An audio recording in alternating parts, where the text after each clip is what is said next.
we're back. Very happy to have in studio Colin Amos from Goldberg Jones, the law offices of Goldberg Jones. Divorce for Men, 1-800-DIVORCE.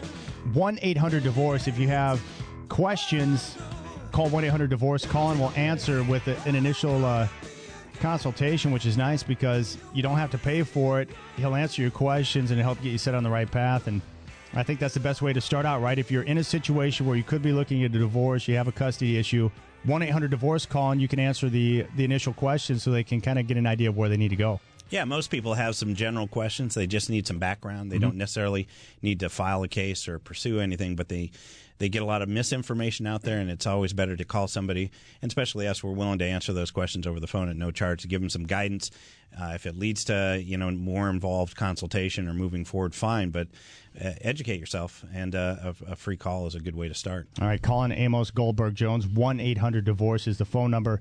We're going to continue a discussion. We were talking last time you were in a couple of weeks ago about the importance of prenuptials. And, it's not because you're going into it with a bad attitude saying, look, I think this is going to fail, so we want to set this up ahead of time. But what you're doing is you're trying to protect yourself and your spouse. So in the future, if anything goes wrong, you're protecting things that you're taking into the marriage that are separate. Now, you wanted to touch on, and we had a caller that asked about inheritance. Yeah. And you said there's a new statute out on that. What does that mean, and how does that work? Yeah, it's a pretty big deal, and for attorneys, especially in family law, there's not a lot that really gets us all worked up. But there's a new statute that basically, in Oregon, the current situation as of now up until January 1st is that if you have inheritance or gifts that were acquired during the marriage, the presumption in Oregon is it's joint. There's a presumption of equal contribution, and it could be significant. You received inheritance from your parents or your grandmother or whatever, and it could be $500,000. You could put that into a separate account. And in a divorce where there's no touching of that account, the presumption is it's joint. And that really kind of rubbed a lot of people wrong. And I think that the legislature finally heard that, and with, backing from obviously actually the estate planning bar as well as the family law bar. And they changed the statute. And now it's in line with Washington State, where we also practice. And now the presumption is if you receive that property, it's presumed to be separate. And then the other party has to provide evidence that the intent was it be joint. And so it seems minor, but it's actually very significant because there's a bad case out there that says it was clearly separate. This husband received the money, it was never commingled, but he could not prove the donative intent was just for him, even though she was not mentioned in the will or otherwise, and she got a significant share of that. So that kind of the impetus of the statutory change. All right, so to recap then, the importance of when you set up a prenuptial, like you said, you have to set it up, and then each party has a chance to review it and go over it before it's agreed to, so that you're not trying to slip something past somebody. So you get it out there on paper, you go over it together, everyone gets a chance to review it, then it's agreed to, and then that's going to give it the opportunity to hold up if you're in a court proceeding. And outside of this change, it was more difficult. It was more important to have a prenuptial. Obviously, I believe prenuptials are critical because it takes what should be a straightforward argument and validates that, as opposed to having to argue about it later and say, well, remember when we at least talked about this, or why do you think you're entitled to something that was generated far before we were ever together? At least a statutory change kind of dovetails along the presumption that, hey, you bring in property prior to marriage, it should remain separate. Now, that doesn't change the aspect, which is why prenuptials are still important, of you can always say that, hey, a just and equitable division, or there was commingling, or property was somehow brought into the marriage. It was separate, but you did something during the marriage to commingle it, to make it a joint asset.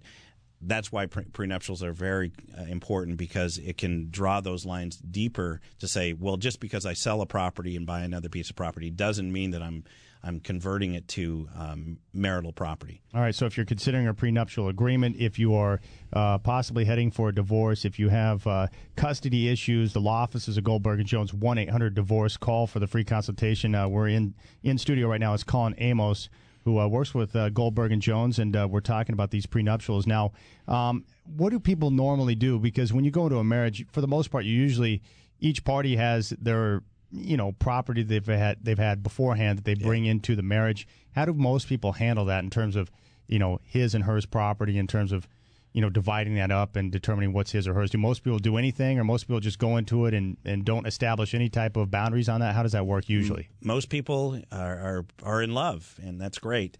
And so they don't establish too many boundaries, and they do things that, refinance is a perfect example. When you have a house and it's yours, you've had it 10 years, you might have gone through your previous divorce and you fought hard, you finally have this house and you've had it 10 years prior to this new relationship, and you go in and there's just a natural refinance. So obviously for the last 5-7 years have been refinance heavy, even today. And so you refinance, and it's, your new spouse just naturally gets put on the deed and or the mortgage just because that's part of the general process.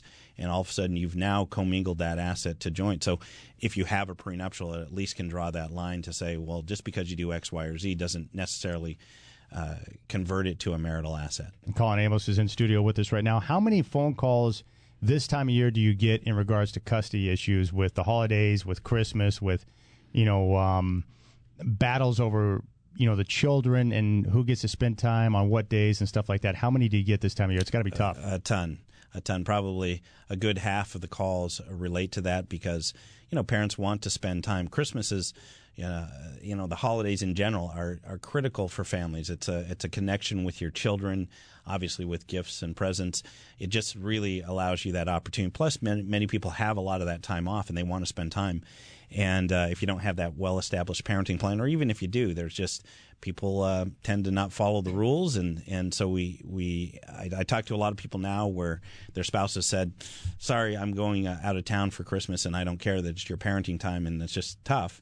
They really need to enforce that parenting plan to build that relationship with their ex, that I'm not going to just get rolled over whenever you change your plans. And then they need to possibly modify it in the new year. So a lot of modifications come because we can't get into court within a week or 2 weeks. And so it's a fix that's going to have to come in the new year.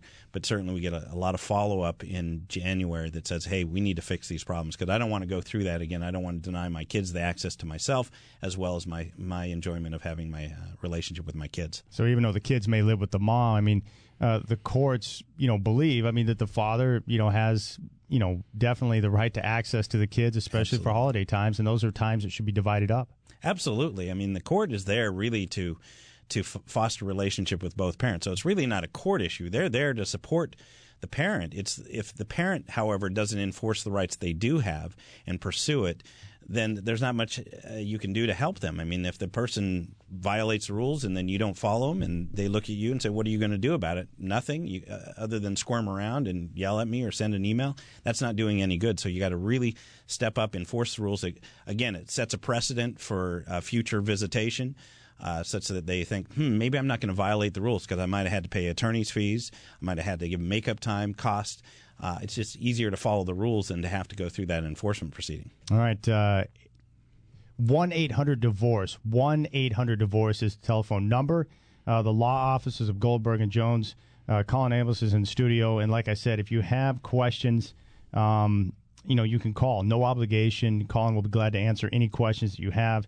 And it'll give you a chance to kind of look at your future and where you're at and what you need to do. So if that involves, a possible, prenuptial agreement, if you have custody issues, if you need to, kind of redefine the parenting plan, whatever your situation is, you guys are there to help. And that's what you're trying to do. You're trying to give better information and prepare, people so that they can make better decisions and make sure they're protected by the law. Absolutely. And quite frankly, oddly enough, you can save a lot of attorney's fees if you educate yourself earlier and not create all the problems that I have to fix later, which is expensive for me to fix those problems. If you do a little bit of recon, you can avoid all that. All right, 1-800-DIVORCE is the telephone number. Give Colin Amos a call. Always great to see you in studio, and Merry Christmas. Thank you. I appreciate it. Merry Christmas to you.